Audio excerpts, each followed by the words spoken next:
Companies have raised about $6.8 billion in Indian IPOs so far this year. That's according to DealLogic. That's 16% less than in all of 2022. But still, India is closing out the year with a record 6% of global IPO proceeds.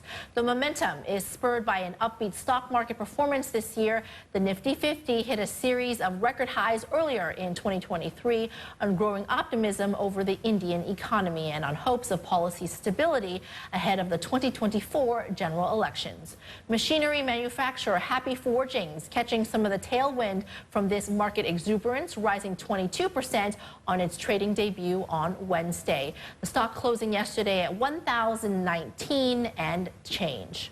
Ashish Garg is managing director at Happy Forgings and joins me now for this live interview. Ashish, very good morning to you and congratulations on your debut of your stock. Now, I want to ask you, as we close out the year, why did you choose this timing for an IPO? Emily, for us, company has been growing and company has been working on this IPO for the last 7-8 months. And the timing is all set for the company. So it's not that we have chose this timing, is that company is in the middle of raising funds for its new expansion plans. So company has almost doubled its capex in the last 4 years. And we are again looking at doubling our capex in the next 4 years as well. So we are very strong. And in terms of capex, we are investing in Indian markets as manufacturing is increasing. It's because of the confluence of certain factors we see India is poised to become a global manufacturing hub. As we're looking at the growth and the development in manufacturing in India, what are you going to be using the IPO funds for? You already have 3 manufacturing facilities. Do you intend to build out more? Yes. So as already explained, so in the last 4 years, we have almost doubled our total gross block. So that means we have almost doubled our total capital in the last 4 years. Seeing the trend that we are growing at, we have been able to grow at almost 23-24% EBITDA margin CAGR in the last 10 years. And top line has grown at a CAGR of almost 17-18% in the last 10 years. So going forward, seeing this record and going forward, the new mix and the business which is coming from Europe, we are looking at again doubling our total block in next 3.5-4 years. So that's how we plan to put capex going forward, and it will be all organic.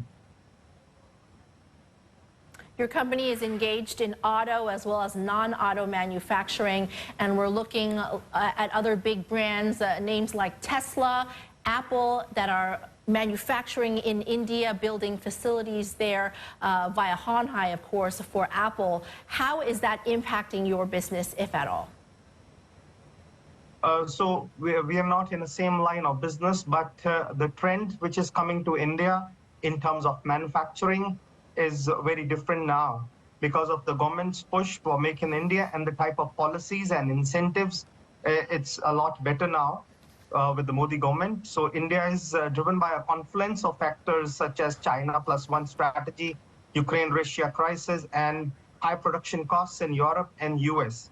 So India's status as the lowest cost producer is definitely helping us. In terms of this, the China +1 and these diversification, these trends, how is it changing the landscape for operators such as yourselves? Does it increase labor costs? What are some of the risks this brings to the market? So at the moment, it's quite stable for us. If you look at the energy cost, if you look at the manpower cost, the labor cost is not a problem.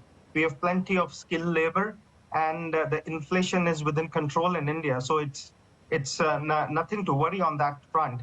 In terms of skilled manpower, we are working, with the manpower. There's a lot of training because we are into safety critical component business, and these are the products where we actually need to train people to understand these components. These are high liability products, and any failure can actually lead to an accident. So that's how the people are trained, but we don't see any challenges with regards to manpower.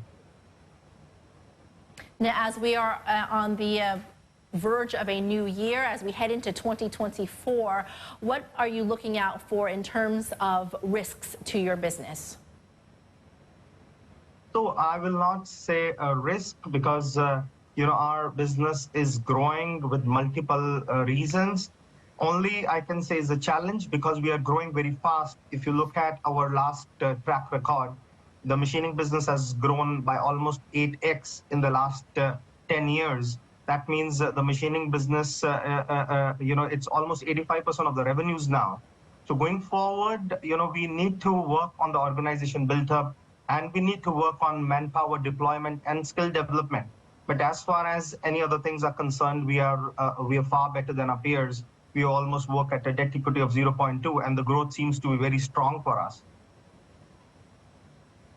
Ashish, thank you very much for joining us today. Congratulations again on your debut on the Indian market. Ashish Garg of Happy Forgings. We're coming up to the final stretch of Squawk Box. We're going to be taking a short break.